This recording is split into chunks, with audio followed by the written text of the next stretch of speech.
So I am so excited to have you back on the podcast, Steph. You were on here, I think last summer. It was episode 71, and we had such an awesome conversation. And I've been like so excited to have you back on the show because I think a lot has changed in your life. A lot more of your story has unfolded, and I cannot wait to dig in. So for those listening who do not know you, would you go ahead and just introduce yourself? I'm Stefanie. I am a mom of 5, and my kids are 2, 4, 6, 8, and 10 right now. I am married to an artist, and we've kind of been on a very interesting journey.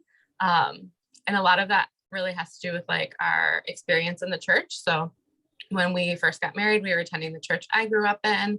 When our second child was born, we switched churches because it was just literally too difficult to get to that location. And then we were at another church for 5 years and had a very traumatic departure from that church.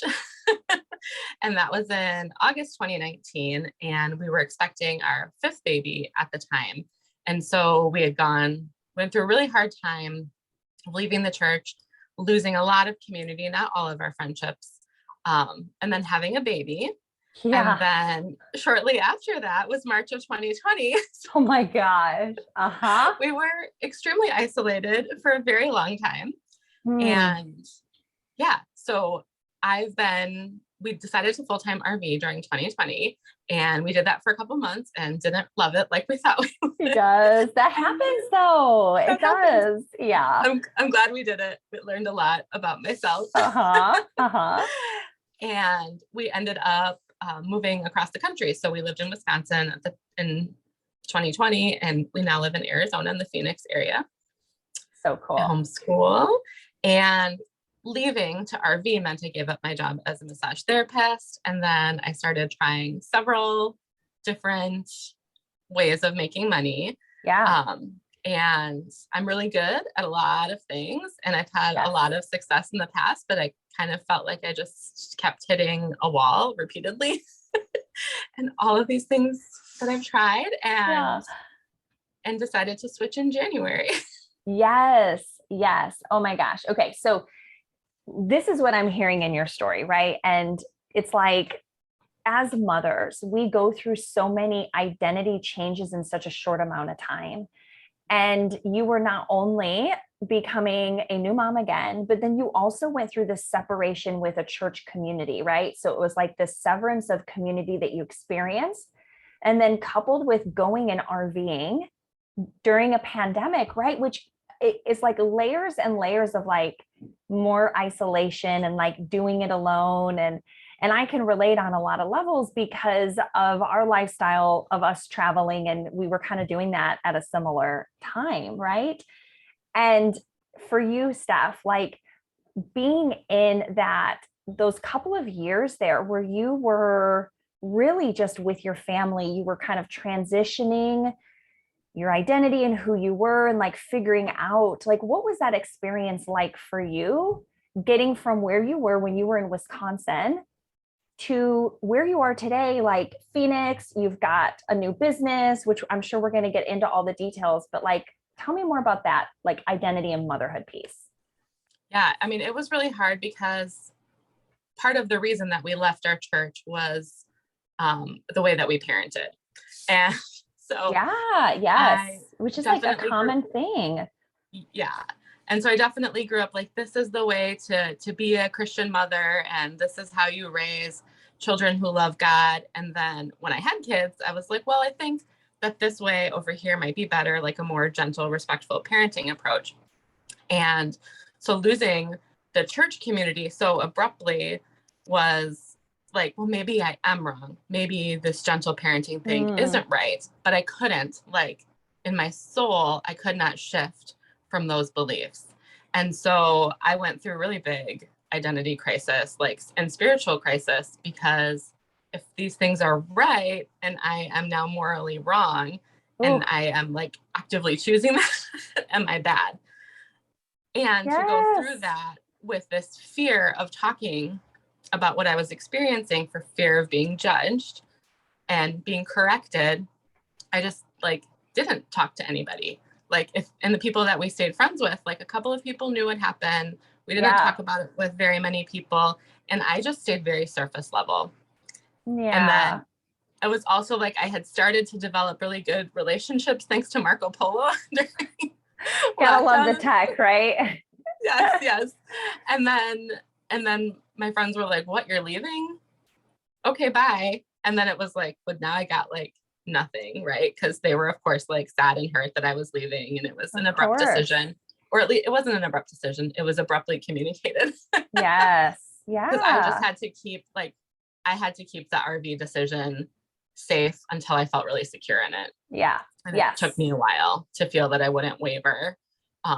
It's hard it's so hard to make those big leaps. So, okay. So like, cause there's a couple pieces going on here that I'm hearing, right? It's like, I feel in my soul that this is how we're meant to do family life. And I know a lot of you listening or watching this can probably relate to having that experience of like, this is how we know we're meant to do family life. And no one else around us is seeing it the same way. And it feels like you have those thoughts, like you mentioned, like, am I doing something wrong? Is this bad? Am I like, but even though you know in your heart, this is what you're meant to do as a family, right? So you had those experiences, which, like I said, I feel like is common in motherhood, maybe not at like the specifics of your church experience, but just feeling that alienation in motherhood around your parenting or how you're doing things.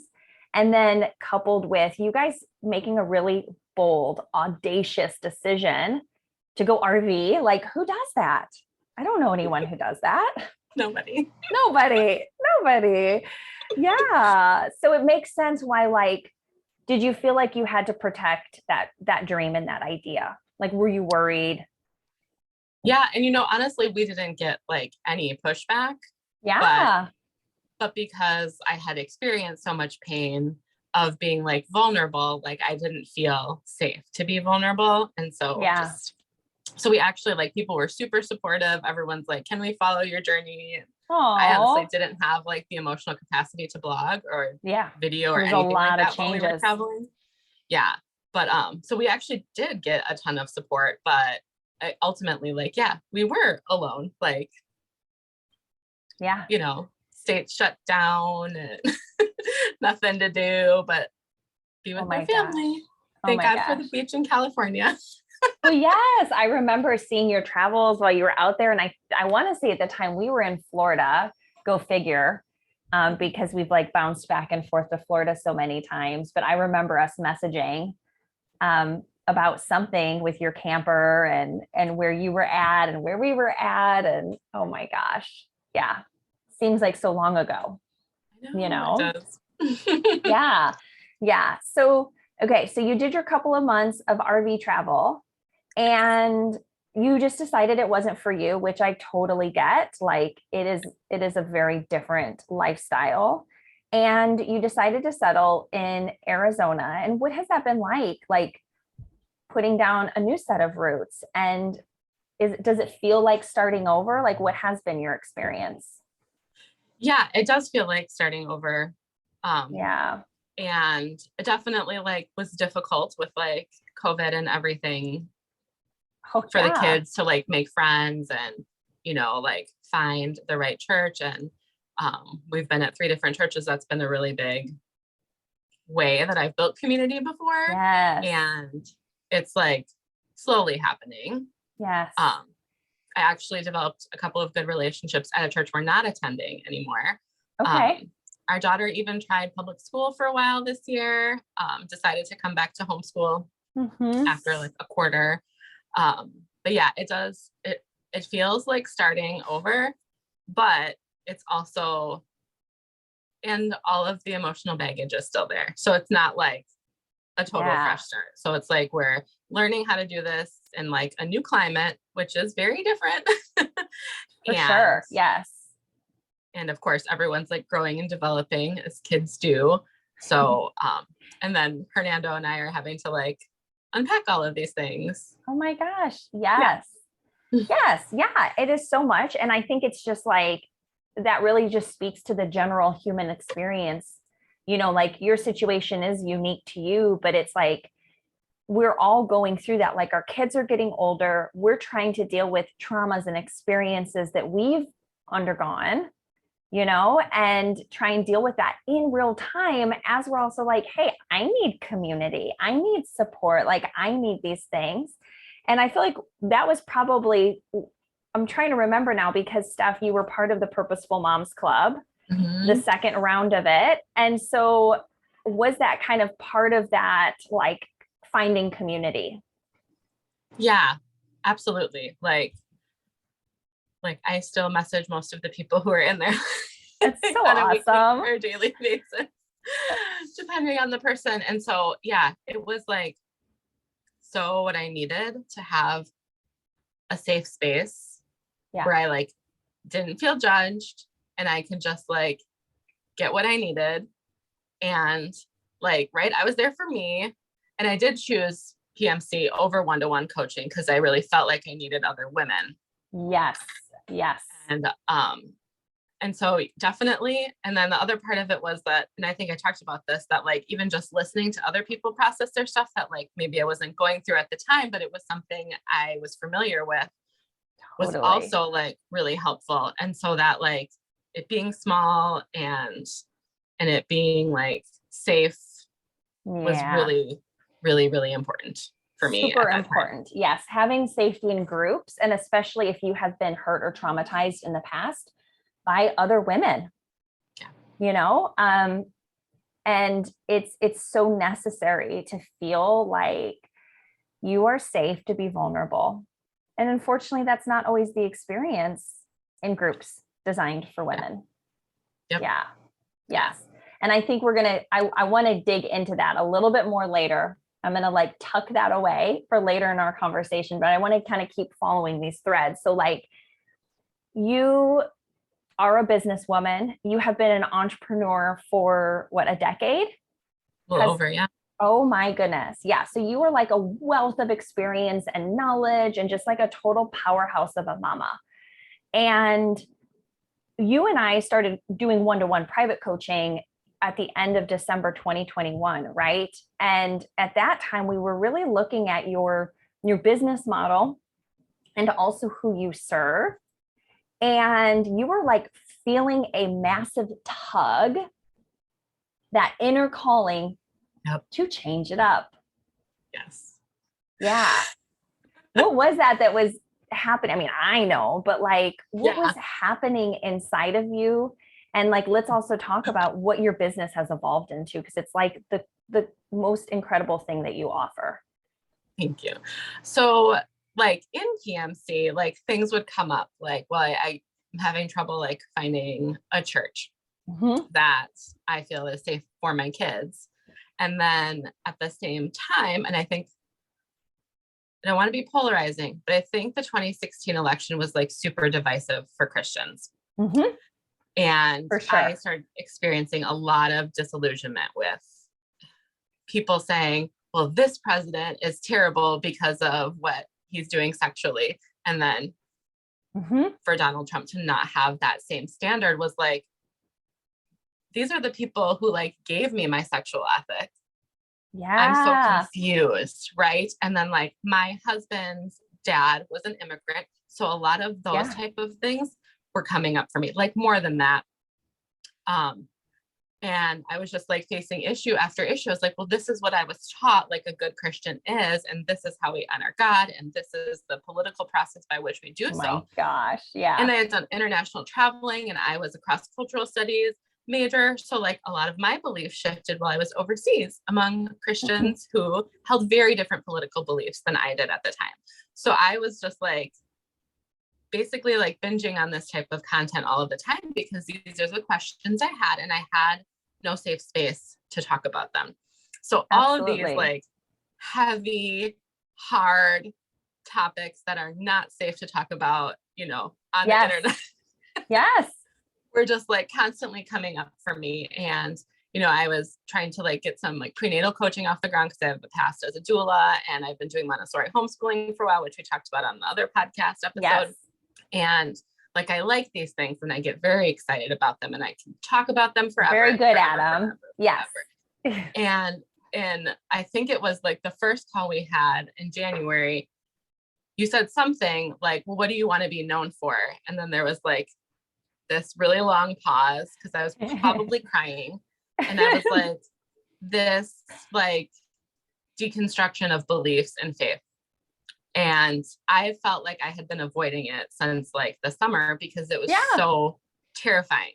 Oh my gosh. Well, yeah. I mean, because I remember you kind of dancing around it and bringing it up in the Purposeful Moms Club. And I saw that in you. Like I saw what you were capable of creating. And here's the thing, like for all of us here, like in this episode listening, it's like everything comes in its right time. Everything comes in its right time.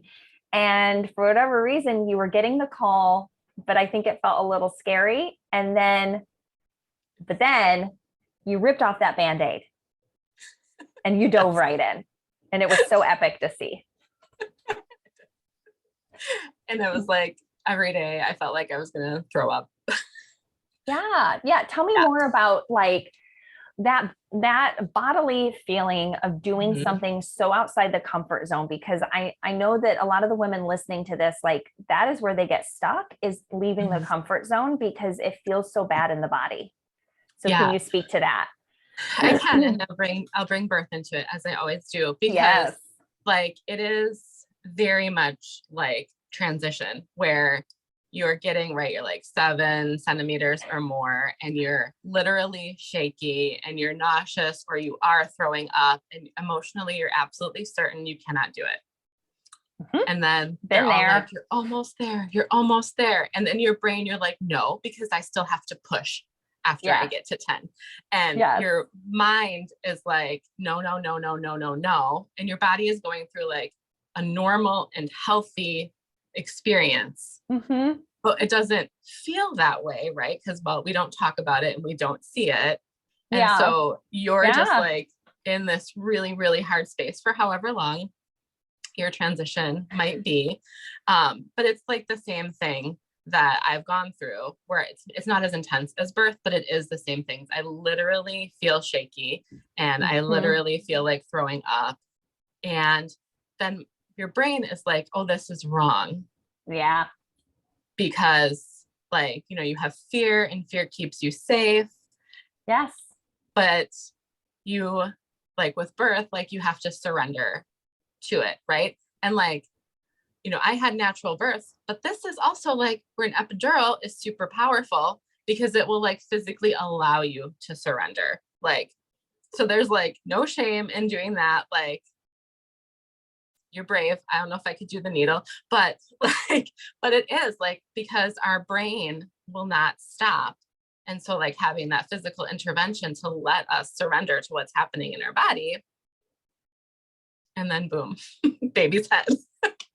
So I think that if we can, I mean, it's like having birth education. It's like having a doula. If you know that it's normal and you can just like trust that it's normal from someone who's like been through it, you can like have the experience and like support yourself, right? So you're in birth, they're like giving you some water to sip on or some ice chips, and they're like doing things to make you comfortable, but you do it for yourself. So Steph, does this mean I'm like your business doula? Is this business doula? I'm giving you ice chips as you are feeling nauseated, posting to Instagram. Totally. Oh my gosh. 100%. I think that's got to be my favorite analogy now. I'm going to start putting that on my business cards. Kate, the business doula. But yeah, like I love that you're speaking on this. I love this so much because the feelings that we feel in our body, they feel like they're going to really hurt us, or they're going to kill us, or they're going to like, there's going to be some irreparable damage. And the truth is that there isn't. It's all happening cognitively up in our head. Our subconscious is just like kicking and screaming, like you said, trying to keep us safe. But the comfort zone is not where we grow. The comfort zone is not where your dreams happen. It is the place where you stay repeating kind of the same patterns that you've always done. And so to watch you like run towards your fear, I have never seen in any other client. I just have to acknowledge that right here. Like your ability to feel the fear, to process it and to move forward in spite of it has been so powerful to witness.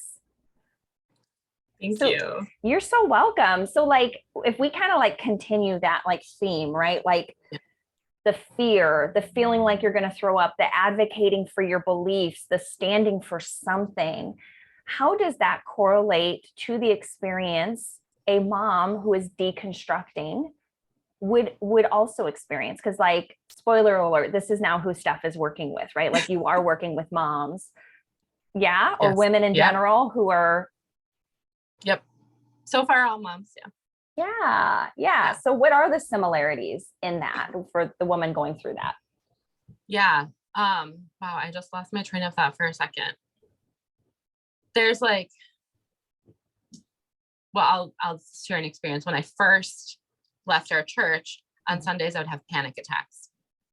And so like the conditioning of like spirituality is the most important. Our bodies are not like eternal would teach me to power through or ignore what I was feeling physically. Yes. Wow. And I think that that's really common. So maybe someone's not having panic attacks when they're talking about these things, but they're feeling like tension. I was a massage therapist. You're feeling tension. Your shoulders are raising. Your breath is changing.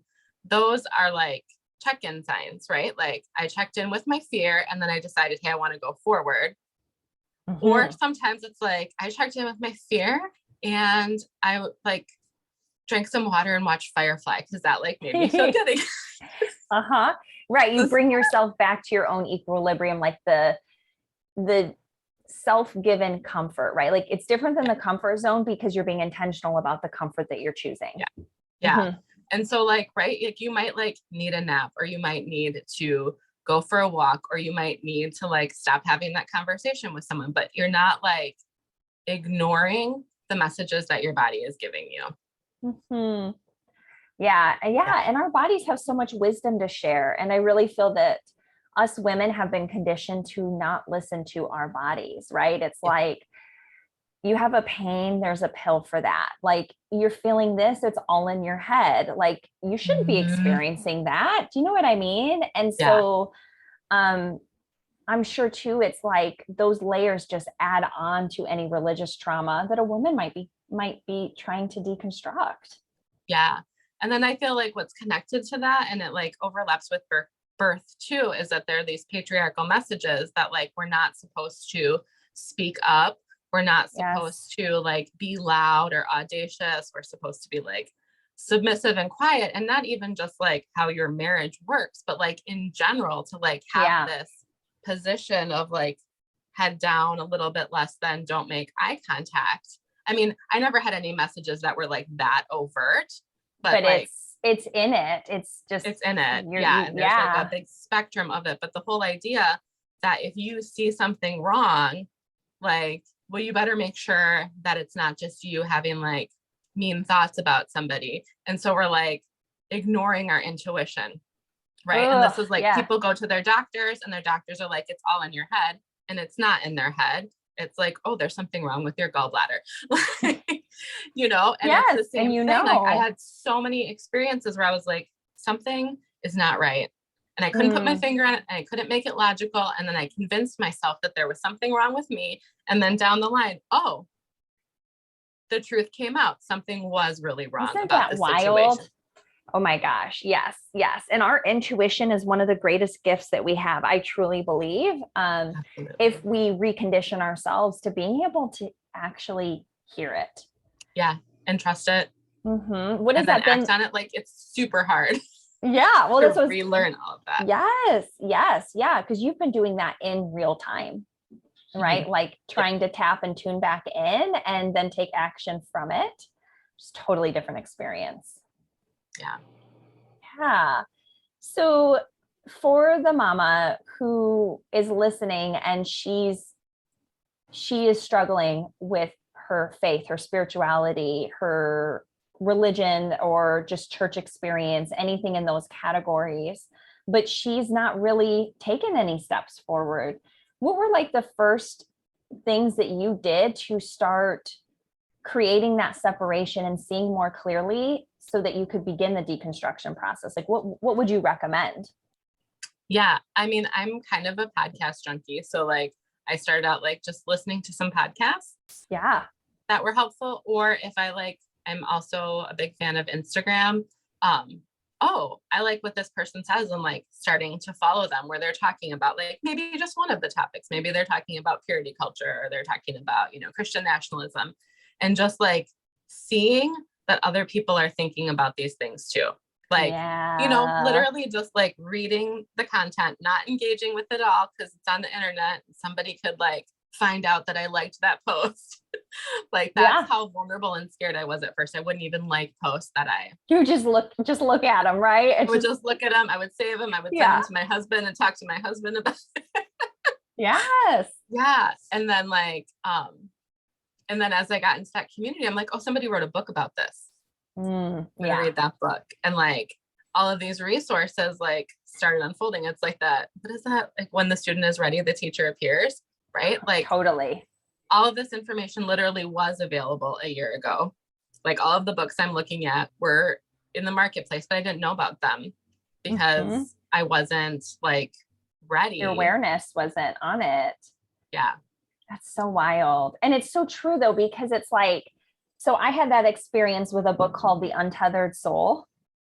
Have we? Yes. It's on my saved list, but I haven't read it yet. Oh my gosh. Okay.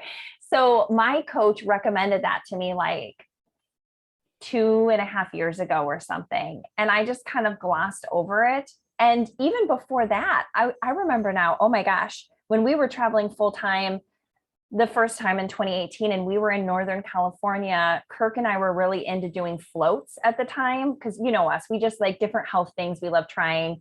And so we were doing like a float spot, and I did my float and I came out and I was sitting in the waiting room and there was The Untethered Soul. And I looked at the cover, there's like a horse, like a white horse running across. And I kind of read like the first 3 pages and I was like, nah, this isn't for me. Like, I mean, and then now I've read the book multiple times and I'm like, holy moly, I was ready for it at this point, but it took so much time. And so, so what you're saying is for the woman who's starting to feel that in herself, like opening up her awareness to what may be available. Yeah. Yeah, absolutely. Because there's like a lot of people going through these topics and like reconsidering, like I would say probably no matter what part of your faith and belief you're deconstructing, there are people talking about it. Yeah.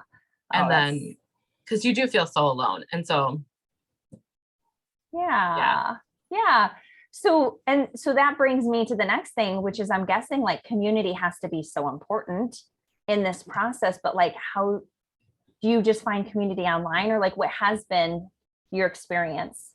Yeah. So I would say like a lot of my community has been through Instagram, just because I like Instagram better. There's a couple of really great Facebook groups that I'm a part of, one that like I'm in a lot during the day, because there's just so many people in there who like need support. Like, hey, I see you, like your pain is valid. This is hard. So there's a couple of Facebook groups, but a lot of it has come through Instagram. Yeah. As well. And then the other cool thing is, I can talk about this later. As I've done this, I've gotten more comfortable talking it in like conversations with actual people, like same room, or like in person, or even on Zoom for the people who aren't close to me physically. But So what has that been like for you then? Like this it almost feels like a series of steps, right? It's like the awareness, the acknowledgement, something is off. You feel the intuitive hit. You start looking outside yourself to find validation, almost like I'm not crazy, right? Like there's other people like me. You start to find community. And now you are in the advocacy stage. You're in the leadership stage. You're in the mentoring stage. Yes. So what has that been like? Yeah, it's been like really exciting. Actually, I was just telling somebody yesterday that we were messaging, and it's like the more I started talking about stuff, the more people that started talking to me. And oh my gosh, yes. Like it wasn't just me consuming anymore, but like me actually being like bold and vulnerable to like put out this terrifying post that I just messaged Kate I might throw up over. And then yeah, which by the way, I love getting those messages. Like, when I hear you're like, oh, I think I'm going to throw up. I'm like, oh gosh, I need to go look at Instagram, because she doesn't wait for me. That's the best part. Like, you aren't waiting for me to give you permission. And let me just add that in here. Like, what I've noticed in you as a client is that you do the work always. You hear what I say, you implement it. You don't wait for permission from me. Like, you do the thing and you follow your intuition. And like, it has been so cool to see you lead yourself in that way. Yeah. And it's been fun to like see from a year ago, right? When PMC just started, I would have like been still crowdsourcing those decisions. That's so true. Oh my gosh. So, like, yes. I even feel that like, okay, I feel scared. I'm going to do it. And I'm going to like say that this is scary. For sure. Yes. Yes. Cause it is. Yeah. But you're okay. Yeah. I'm okay. Yeah. It's actually really good. Like, it feels really good. Yeah. So, okay. So now you are like, you have transitioned your business. You're working primarily with moms who are deconstructing their faith and their spiritual beliefs. And what does that look like in a very like tangible, practical way when someone comes into working with you, or like you've got a group program right now, right? That you're getting ready to launch. So like, what does that look like?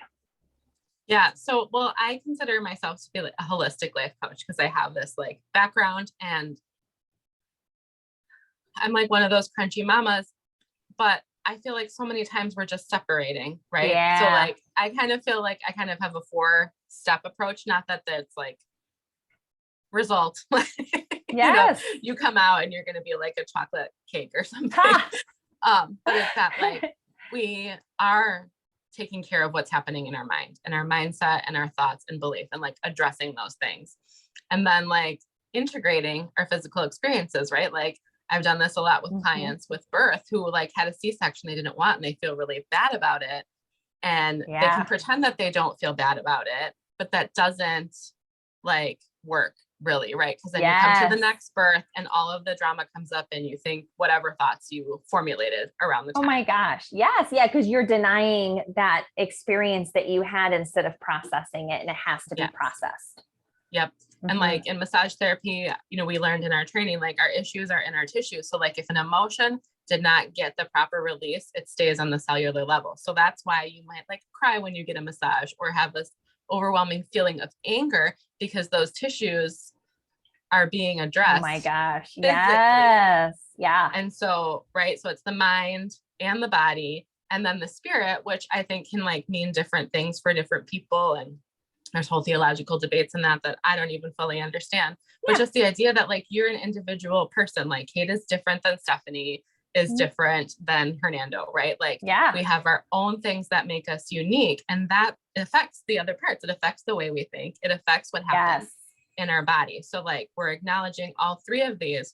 And then the most terrifying part of it, I think, in my experience, is the community. And that's why like I created group coaching, because like you and I like can talk, and you're like a great coach, and I love working with you. Yeah. But at the same time, it's like, I need somebody else who's like going through something similar. So true. I don't believe the way that church is done is accomplishing the goal that it's supposed to. Like, I just don't. But I've never given up on like the idea of the purpose of church. It's like the execution. So for me, like the community part is so important, because we're humans, and like we're made, like we would not survive if we were not connected to other people, and we emotionally crave that and need that. But when you have been shut down for talking about a topic that wasn't popular, or you weren't allowed to speak just because you're a woman, it doesn't feel safe anymore to put yourself out there in community. So that's like the whole idea of what I experienced in the PMC, that Mamas Under Construction is a small group coaching, so that you can like play with vulnerability. Like, get your feet wet. Because I actually believe most of the mamas who are going through this would like to talk about it, and would like to have conversations, and would like to see themselves as a leader. And actually, I remember a while ago, like you had said somewhere, I don't know where, about like you were being a leader. And I was Yeah. like, oh, I don't think I want that title again because I've seen it so abused. For sure. 100%. Yeah.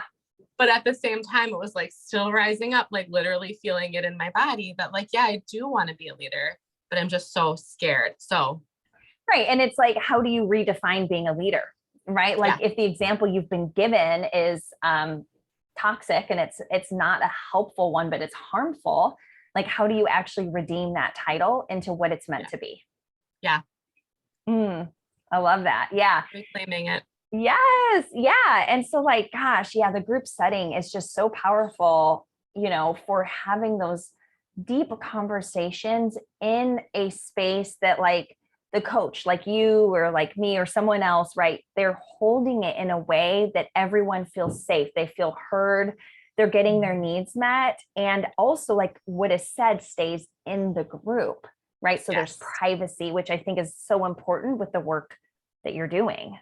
Yes, it's so important. And like, you know, like I say, I enjoy like the online community, but there isn't that privacy part of it. Yeah. Yeah. Because if you comment on someone's post and then someone else sees it and then, or a troll or someone wants to just snark on what you had to say. Yes. Right. Yeah. It doesn't have that safety that you would get just expressing yourself in a small group. Yeah. So cool. That's so cool. Oh my gosh. I'm so excited for you and for the women that are coming into this group. So Steph, is there anything else that you want to share about just that we haven't covered in this podcast that you think would be like really helpful for the mamas who are listening? Yeah. I mean, we did cover it, but I just think it's so important is that like your intuition and like your inner guidance is like right. Yes. I've never had my intuition be wrong, but I've had regrets about not following it. Yes, 100%. And what I see with women is that our gut is always right. We always know, but what happens is our head gets involved and then we have all of these thoughts come in that are been basically implanted in us from community and the way we were raised and what we see culturally. And then it confuses us. So then we get distanced from the intuition, second guess, and then now we can't make an empowered decision. So really it's like the key is trusting it from the very beginning because it's meant for you. Yeah. And that's like why I have like all 4 of those pieces, because like, I think a question you've probably asked me more than a dozen times is like, well, do you really believe that? Oh, I'm terrible. But do right. And it's like that, it's true. Like, reinforcing the belief and working on the mindset, like allows you like some peace in following the intuition. Yes. Because you're like, actually in my highest like knowledge, like the highest version of me doesn't believe that women should be quiet. No, we definitely should not be quiet. Yeah. Oh my gosh. This is amazing. Okay. So Steph, like where can everyone find you if they want to join your group, they want to follow you on Instagram and see all these puke posts that you put up? Is it safe to call it that? Yes. They're not pukey content. They're like bold. She's very bold. And you know, when I read your posts, I'm like, damn, like that's the response every time. So where can they find you? I'm at Better Mama Life. And my website is stefaniemelo.com. STEFANIEMELO. Yes. So everything is on there. My one-to-one coaching, I have a free webinar about my story, how I learned to feel better while deconstructing. And then Mama's Under Construction. And because that's like a group coaching, that's you book a call so that I can make sure that everyone who's in there wants to be in there and is safe for everyone else, because that's just so important to me. I love that so much. It's so needed. Like what a gift this is for mamas who need this. Yeah. Yes, I'm so excited. Steph, you know, I love you. I'm so grateful you came on the podcast, that you could share all of this. And for those of you listening, I will also put all this info in the show notes at thestreamlinelife.com. You can find the podcast episode and find more information there. Thank you so much, Steph. Thank you, Kate.